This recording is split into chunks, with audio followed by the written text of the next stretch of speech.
Hello friends, welcome. इस video में हम एनालिसिस करेंगे कि किस तरह से वर्ल्ड में की सिक्योरिटी सिचुएशन चेंज हो रही है, specifically in the context of Indo Pacific region. जी हाँ, क्वाड क्वाड्रिलेटरल सिक्योरिटी अलायंस, इसमें बेसिकली चार कंट्रीज हैं: India, US, Japan and Australia. अगर आप इन चारों की ज्योग्राफिकल सिचुएशन को देखेंगे तो आपको पता चलेगा कि यह इंडियन ओशन या पैसिफिक ओशन को टच करने वाली बड़ी डेमोक्रेटिक कंट्रीज हैं। तो आइए हम समझते हैं क्वाड क्या है। सबसे पहले इसका आइडिया कैसे आया, यह किस तरह से शेप ले रहा है और इंडिया का इसमें क्या रोल है।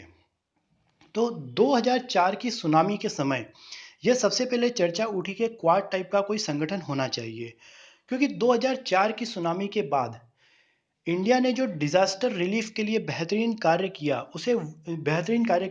जो इंडो पैसिफिक रीजन में, उसे वर्ल्ड लेवल पर रिकग्नाइज किया गया। ध्यान रखिएगा, इंडो पैसिफिक रीजन में यद्यपि यूएस के दो बड़े एलाइज जापान और ऑस्ट्रेलिया पहले से ही मौजूद हैं, ये एलाइज कोल्ड वॉर के समय से यूएस के साथ हैं। वहीं कोल्ड वॉर में भारत ने गुट निरपेक्ष अपनाया था। ध्यान रखिए, वैसे तो गुट निरपेक्ष अपनाया था, पर कहीं ना कहीं ये माना जाता है कि इंडिया का उस समय के रशिया मीन्स यूएसएसआर की तरफ थोड़ा टिल्ट था। लेकिन जैसे ही यूएसएसआर का डिसोसिएशन हुआ, उसके बाद से इंडिया और यूएस के रिलेशंस भी चेंज होने लगे और 2004 के बाद इंडिया यूएस रिलेशन काफ़ी क्लोज होने लगा और वहीं से धीरे धीरे क्वाड टाइप का कोई संगठन शेप लेने लगा। क्वाड का सबसे पहला जो आइडिया था वो जापानी प्राइम मिनिस्टर शिंजो अबे के माइंड में आया और इसका जो पहला मीटिंग था वो मई 2007 में हुआ। जो आसियान मीटिंग उस समय मनीला में हुआ था, उसके साइडलाइन में। वहीं सितंबर 2007 में एक मालाबार नेवल एक्सरसाइज हुआ। ध्यान रखिए, अगर मैं आपको मालाबार नेवल एक्सरसाइज के बारे में बताऊं तो ये 1992 से इंडिया और यूएस के बीच में लगातार हो रहा है। इसमें 2015 में जापान भी एक परमानेंट पार्टनर के रूप में जुड़ गया है। तो अब ये मालाबार ट्राइलेटरल नेवल एक्सरसाइज हुआ। लेकिन 2007 सितंबर का ये जो मालाबार एक्सरसाइज हुआ था, इसमें इंडिया और यूएस के अलावा जापान, ऑस्ट्रेलिया और सिंगापुर ने भी भाग लिया था। इसी नेवल एक्सरसाइज के कारण चाइना ने अपनी जो दबदबा था इस एरिया में, उसको एक चुनौती के रूप में देखा और उसने इन चारों कंट्रीज पर अपना डिप्लोमेटिक प्रोटेस्ट दर्ज करवाया। क्योंकि जो ऑस्ट्रेलिया है वो सेकंड लार्जेस्ट डेस्टिनेशन है चाइनीज इन्वेस्टमेंट का, तो इसके कारण चाइना का इन्फ्लुएंस ऑस्ट्रेलिया में ज़्यादा था। तो इस कारण से ऑस्ट्रेलिया ने अपना कदम वहां से पीछे ले लिए। तो 2007 में ही क्वाड का जो आइडिया था वो लगभग फेल सा हो गया। लेकिन 2007 से 2017 के बीच में ऐसा क्या हुआ कि ऑस्ट्रेलिया ने वापस से इसे ज्वाइन किया, हम इसे समझते हैं।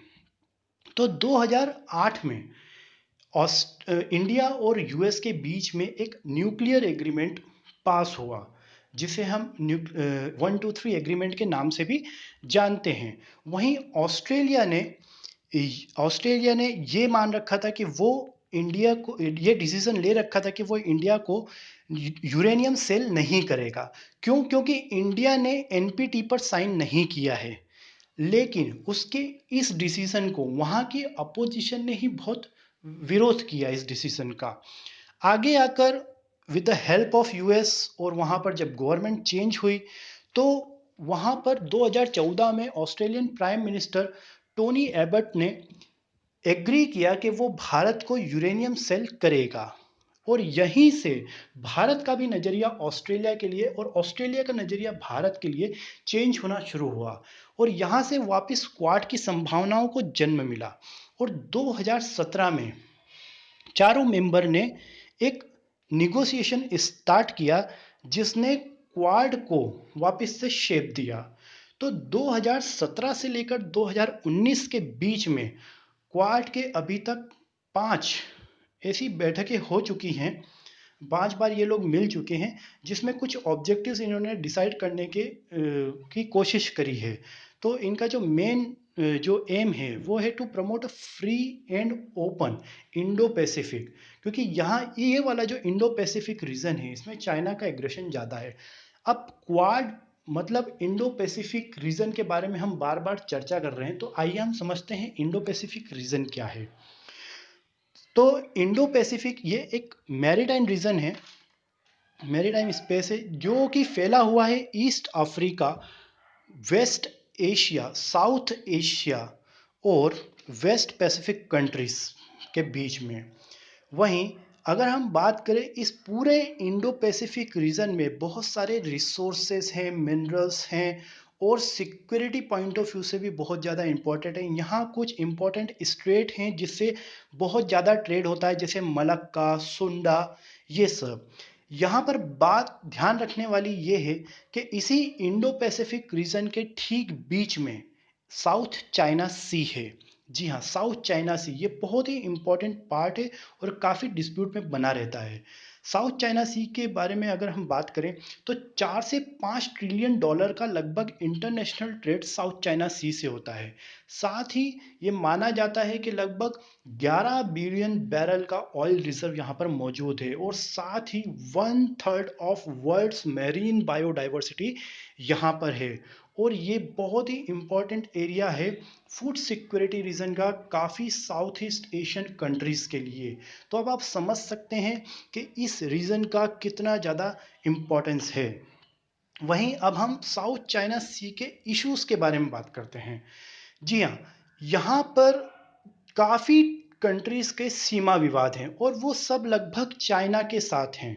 हालांकि कुछ कंट्रीज के आपस में भी हैं, लेकिन मेनली चाइना के साथ है। और चाइना इस पूरे रीजन को अपना बताने की कोशिश करता है और साथ ही चाइना ने यहाँ पर कुछ आर्टिफिशियल आइलैंड भी क्रिएट करे हैं।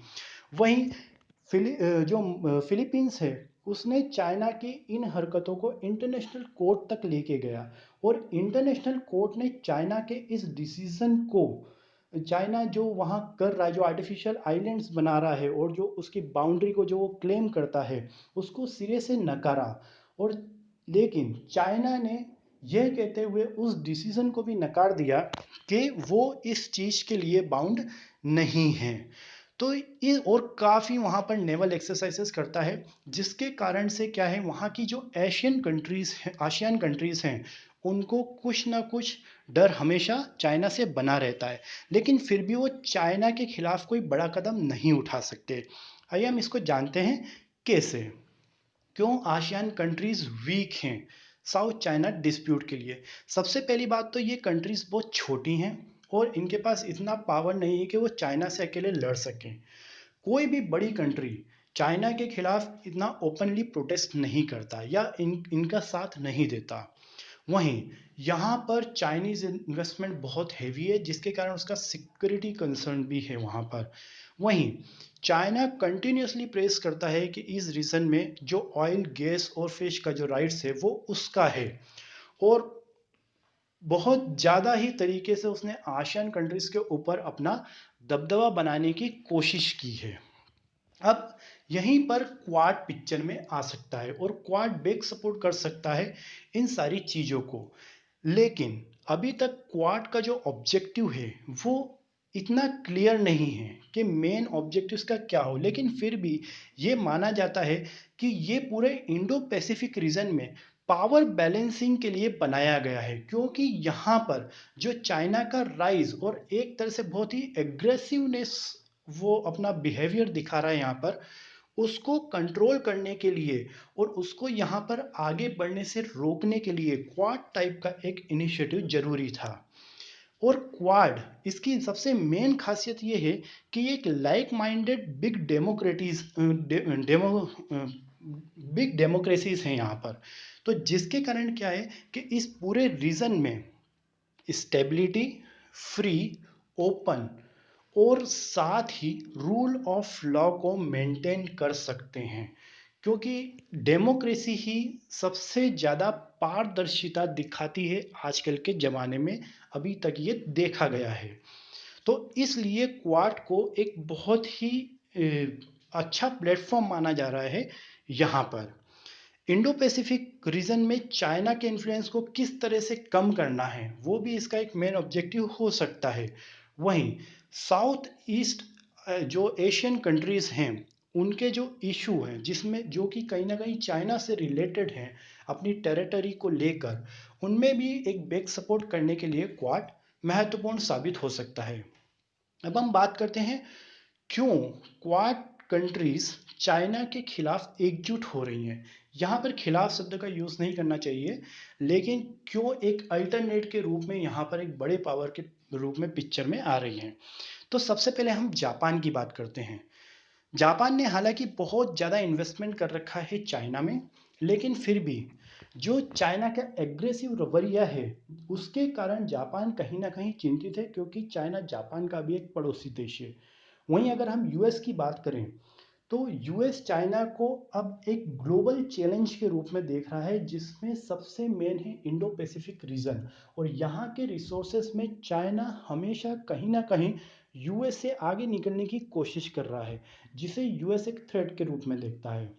ऑस्ट्रेलिया ऑस्ट्रेलिया चाइना के इस ग्रोइंग जो उसका इंटरेस्ट है उसके लैंड में, इंडो पैसिफिक रीजन में, और जो इंफ्रास्ट्रक्चर और पॉलिटिक्स में भी वो इन्वॉल्वमेंट दिखाने की कोशिश करता है, जिसके कारण ऑस्ट्रेलिया थोड़ा परेशान है और वहाँ की यूनिवर्सिटीज़ तक चाइना की काफ़ी पेट होने लगी है।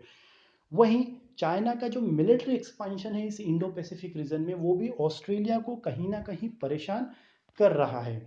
अगर हम भारत की बात करें तो भारत एशिया की एकमात्र ऐसी कंट्री है जिसने चाइना के belt and road initiative conference जो हुआ था उसका अपोज किया था।